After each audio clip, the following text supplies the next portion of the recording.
Welcome to the Power of Sleep, the Catnap version, your A to Z guide to good health. In honor of World Sleep Day on March 19th, which promotes advocating and educating the world about the importance of sleep for achieving an optimal quality of life and improved global health, we have combined the highlights of the Power of Sleep into this 1-hour session. For today, this is not an incentivized class. You can find the full Power of Sleep Wellness Learning Series on the county's Wellness Program webpage. If you would like to reference this class or review the workbook, please go to the page, look under Programs, click on Wellness Classes, and scroll down to locate the Power of Sleep. We will have one assessment activity during our presentation. If you do not have the workbook, you can find it on the webpage, or simply grab a pen and a piece of paper for our activity. Let's begin.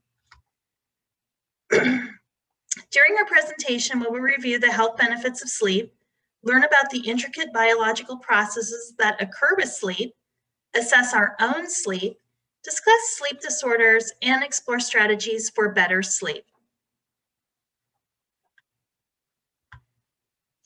What are the body health benefits of sleep? Living in a chronic state of sleep deprivation damages the body.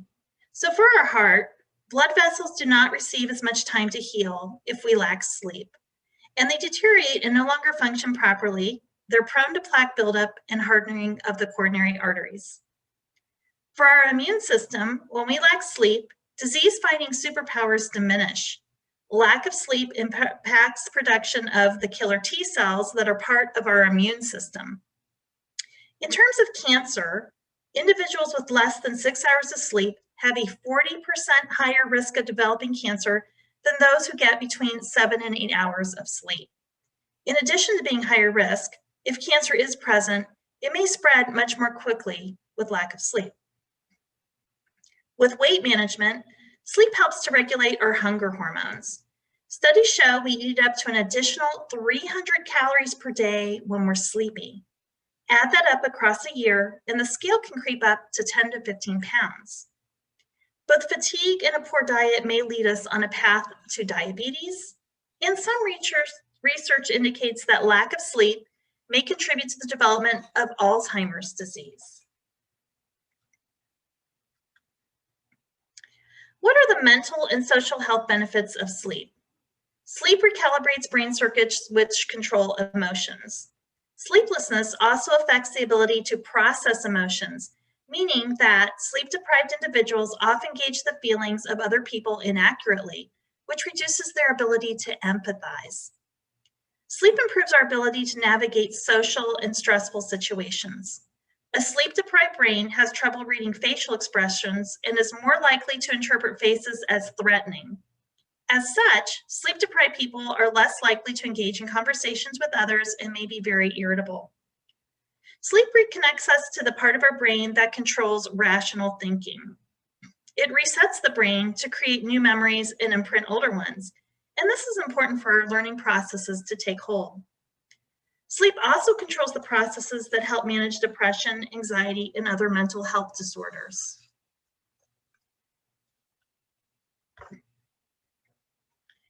So how does sleep happen? Well, a part of the brain called the thalamus plays a role in our ability to sleep. When we're awake, we're aware of all of our senses. We can smell, see, hear, taste, and touch. These signals all converge in one central area of our brain. However, as we fall into slumber, they continue to come together in the zone, but the thalamus, which acts as the sensory gatekeeper, blocks these signals from reaching the cortex of the brain. The cortex is a part of the brain that allows us to consciously perceive our senses. While the organs continue to receive these signals, the thalamus induces a state where we lose consciousness with the outside world. There are other processes that also drive our sleep. Our bodies know when to wake up and go to bed based on signals from something called our circadian rhythms. Along with sleep pressure and melatonin, these circadian rhythms drive the various stages of the sleep-wakefulness cycle.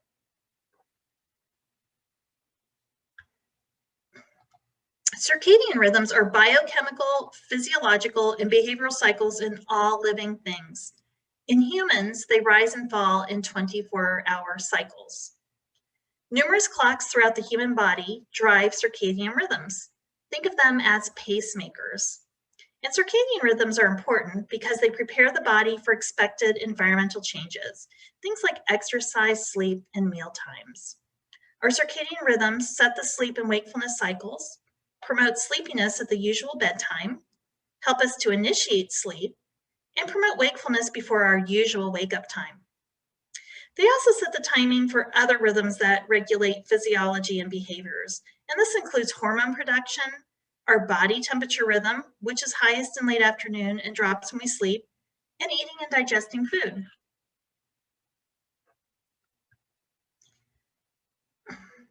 Light and dark are the strongest cues for circadian rhythms. Exercise and melatonin also appear to influence the timing of the pacemaker, but not as much as light. Normally, light enters the eye, even through closed eyelids during sleep. It signals to the pacemaker the time for awakening and activity and the time for sleep. However, not all humans have precisely the same circadian rhythm. You probably already know whether you're an early bird or a night owl, and this is determined partially by genetics. So our own rhythms can work with or against our work schedules. If you're a night owl and naturally prefer to go to bed late, it can be difficult to work on an 8 a.m. to 5 p.m. schedule. The later sleep cycle but earlier wake time can make it challenging to concentrate, have positive work relationships, and complete our work duties.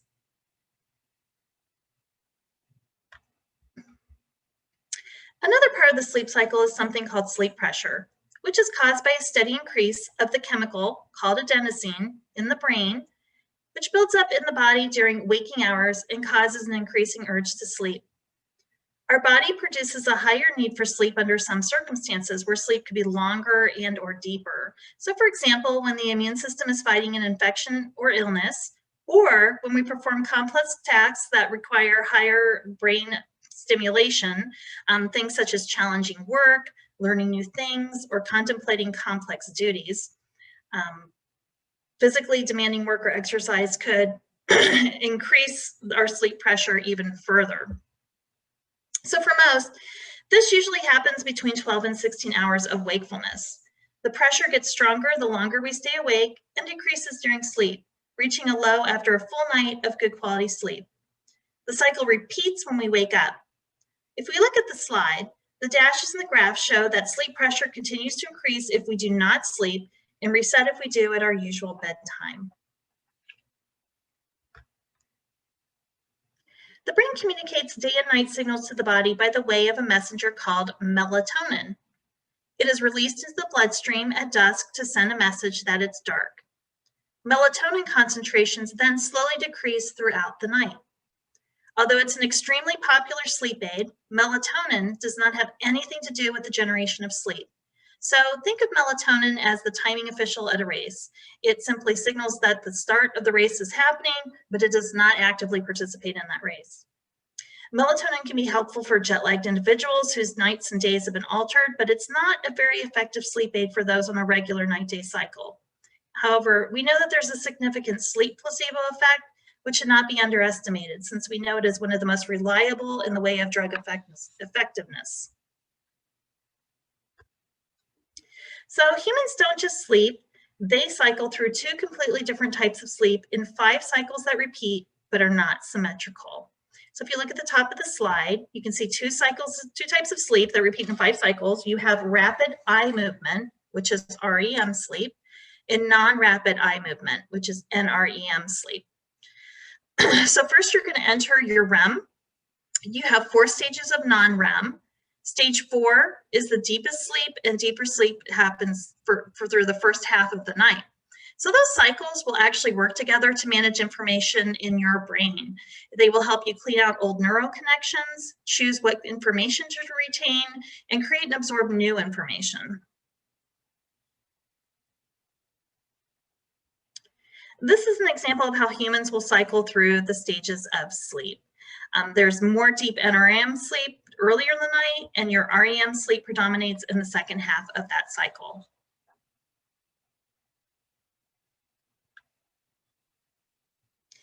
So So how much sleep do I really need?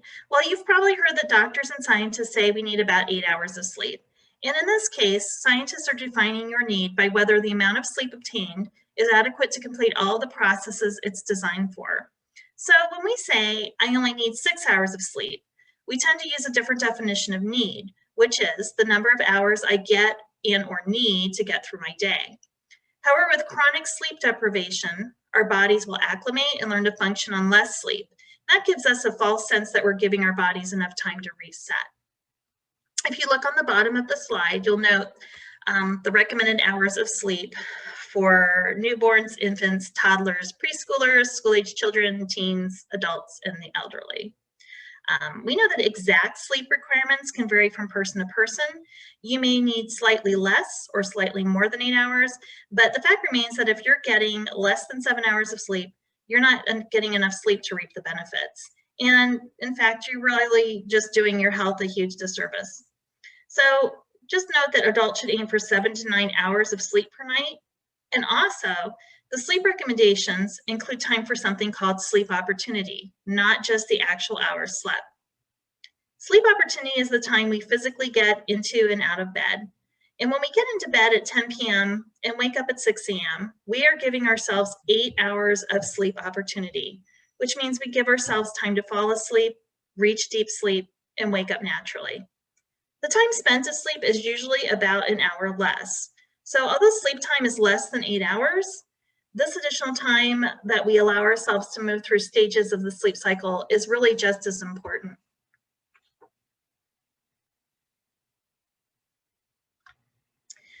So sleep by your numbers. Assessing our own sleep habits can be extremely helpful in bringing awareness to ways in which we can improve it.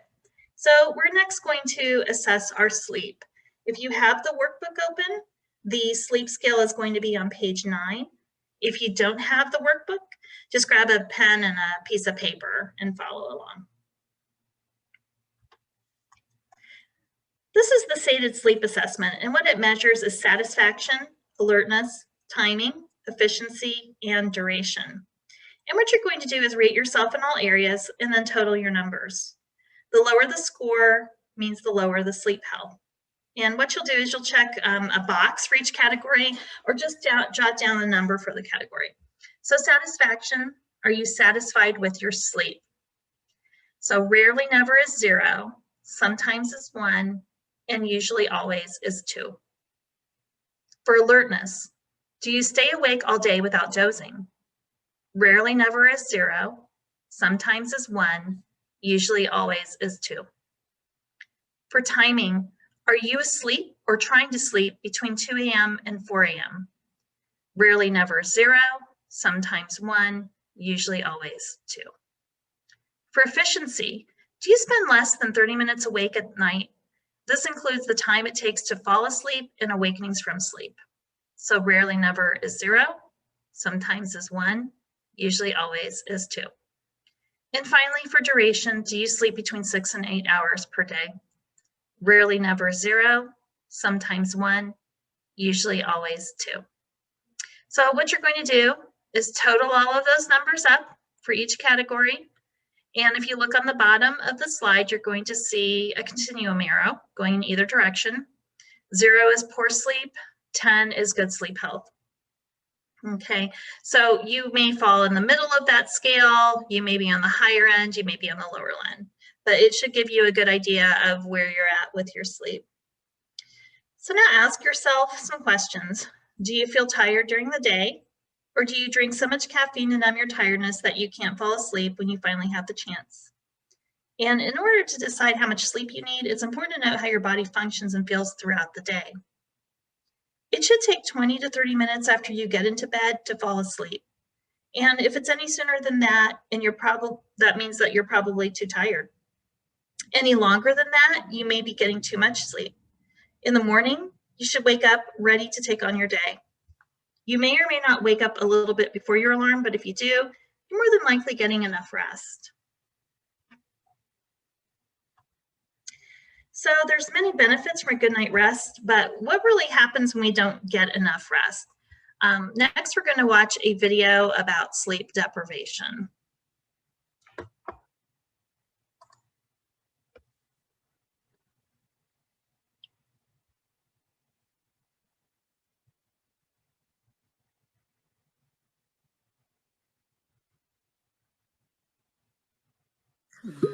Whoa, Susan. Oh, I'm looking for coupon codes. Well, Capital One Shopping instantly searches for available coupon codes and automatically applies them. Save me some cheddar. Capital One Shopping.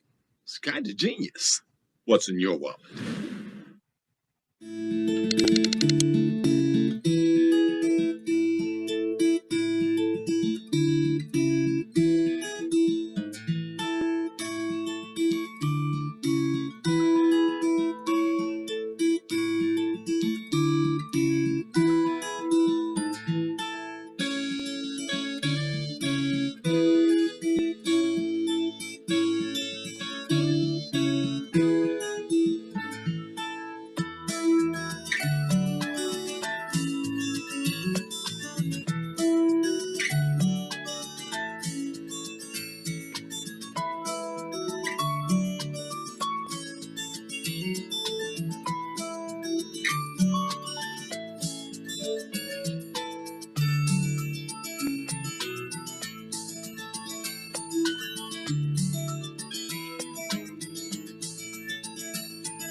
So even low levels of sleep deprivation can add up.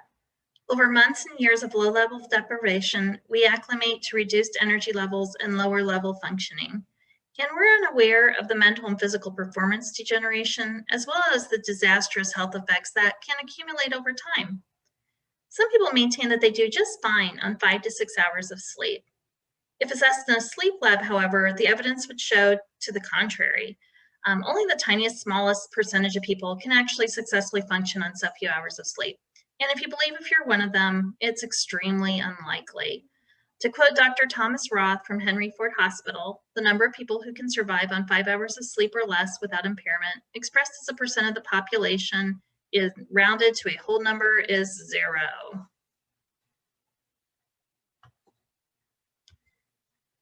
So let's talk about adjusting sleep. Once you're aware of your sleep and lifestyle patterns, you may find that you need to actually adjust your sleep and lifestyle patterns. And starting by adjusting your sleep pattern may be helpful. Try going to bed 15 minutes earlier every 2 to 3 nights until you're getting at least 7 hours of sleep every single night. You may opt to use for something called a sleep calculator tool to figure out what time you need to go to bed to achieve the hours of sleep you'd like. But don't forget to factor in that sleep opportunity, which is the time that it takes you to fall asleep and reach those stages and wake back up. If you're still tired during the day or you're not ready to wake up when your alarm goes off, move your bedtime 15 minutes earlier. And then continue this process until you're getting enough sleep every night. What you're probably going to do is end up somewhere between 7 and 9 hours, but listen to your body and follow its needs. Keep in mind that this only determines how much sleep you need right now. If something changes in your life, then your sleep needs could change too. Or as you become more and more rested, you may actually find that you need a little less sleep. So our ancestors followed the most innate circadian rhythms. With no electricity or temperature control, they rose with the sun and went to bed when it got dark. Even after the discovery of fire and later gas lamps, nighttime activities such as storytelling and singing or playing an instrument were subdued, and bedtime continued to be much earlier. Electricity and the invention of the light bulb changed everything. Humans could extend the daylight hours and maintain warmer temperatures inside, and then televisions and eventually computers came to every household. So in 1997, Japanese engineers invented the LED light. And unlike other forms of light, LED lighting emits blue light.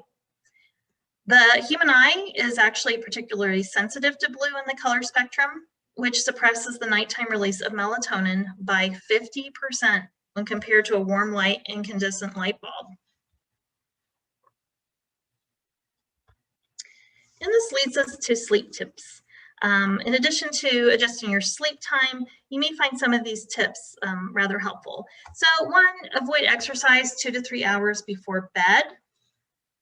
2 is turn off screens and LEDs 2 hours before bedtime. And also use blue light filters if you have them available. You might want to change your phone or your readers, your tablets to the blue light filter. Avoid nicotine because it's a stimulant and causes light sleep. You'll see that on the bottom of the slide. Avoid large meals and beverages at night. Naps are great earlier in the day, but not so much if it's taken later in the day. That can actually interfere with your sleep if you're taking those naps later in the day. And when possible, delay medications before bed that may keep you awake.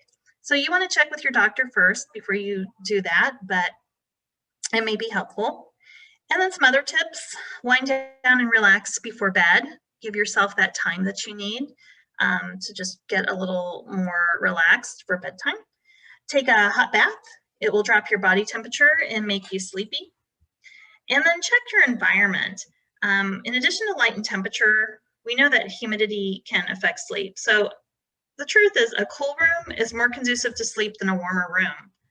So you might want to check your thermostat for your house or where you live in the evening. So insomnia, it's actually an extremely prevalent sleep disorder. Insomnia is not sleep deprivation, which is it's more of an ability to sleep. So there's 2 types of insomnia. One is the inability to fall asleep, and then the other is the inability to stay asleep. And it's possible to have both types of insomnia at the same time. Diagnostic criteria for insomnia, it includes unsatisfaction with the length or quality of sleep, significant impairment during the day due to lack of sleep, and here's the key, that it has occurred for at least 3 times per week for more than 3 months. Please note that no existing mental or medical conditions can really masquerade as insomnia. So insomnia triggers, there's several triggers for insomnia. If we review them on the slide: emotional concerns and worry, emotional distress and anxiety, psychological issues, medical issues, and then physical issues. So things such as aging, caffeine and alcohol consumption, and physical activity can trigger insomnia. So where do you go for care with insomnia? It really depends on what's triggering it. Your employee assistance program is available, and that's a good place to turn to if you're experiencing emotional concerns and worry, or emotional distress and anxiety, or psychological issues. You may need to speak with your primary care physician to rule out any medical causes for anxiety. And lastly, you may need to address the physical aspects and what is within your control. So things like caffeine and alcohol consumption or physical activity, those would be 2 things that are within your control. Unfortunately, aging is not within your control. So sleep apnea is a condition where the upper area of breathing airways closes up and cuts off and interrupts your breathing until you wake up again. It affects about 18 million Americans, and frequent awakenings prevent sufficient restorative deep sleep. So because people who have sleep apnea frequently go from deeper sleep to lighter sleep during the night, they rarely spend enough time in the deep restorative stage of sleep. And then therefore, they're often excessively sleepy during the day. Such sleepiness is thought to lead to mood and behavior problems, including depression, and it more than triples the risk of being in a traffic or work-related accident. If you look on the lower right of the slide, you can see an example of a blocked airway compared to a normal airway.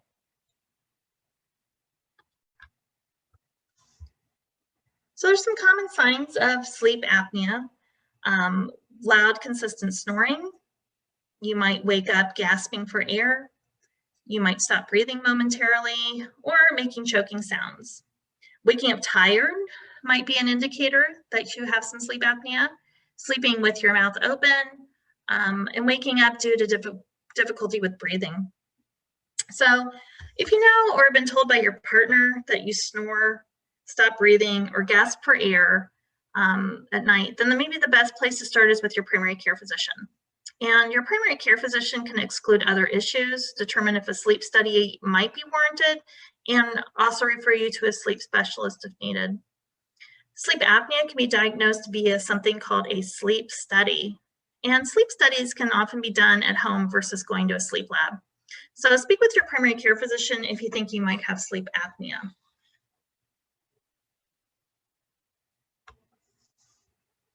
So what are the health risks of sleep apnea? We have a long list there. Daytime fatigue is kind of obvious. High blood pressure or heart problems. So sudden drops in blood oxygen levels that occur during sleep apnea can increase your blood pressure and strain your cardiovascular system.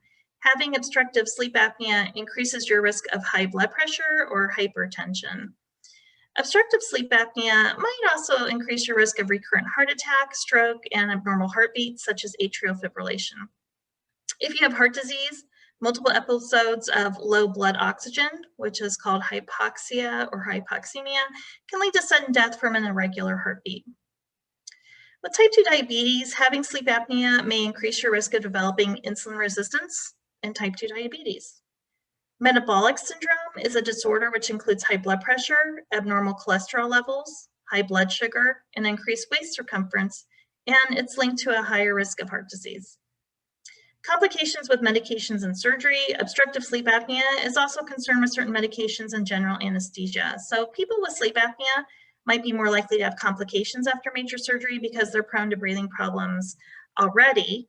And, especially when sedated and lying on their back, it can be, another complication with recovery. Liver problems. People with sleep apnea are more likely to have abnormal results on liver function tests, and their livers are more likely to show signs of scarring, or what we call non-alcoholic fatty liver disease. And then we have sleep-deprived partners. So the loud snoring can keep anyone who sleeps near you from getting good rest. So your sleep apnea can actually impact somebody else's sleep. And it's not uncommon for a partner to have to go to another room or even go to another floor of the house to be able to sleep.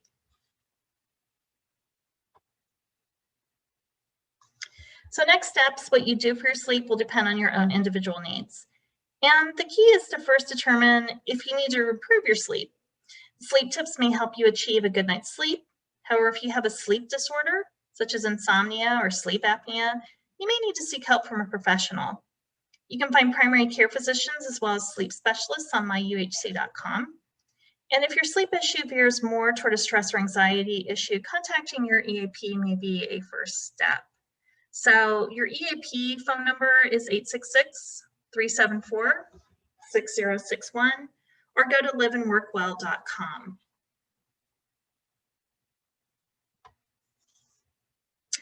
Other resources include The Power of Sleep, and you also have United Healthcare Wellness Coaching. As a program, it's called Sleep Well. So if you're interested in improving your sleep, please check out your United Healthcare Wellness Coaching. That is open to those who are on the county's health plan as well as their spouses.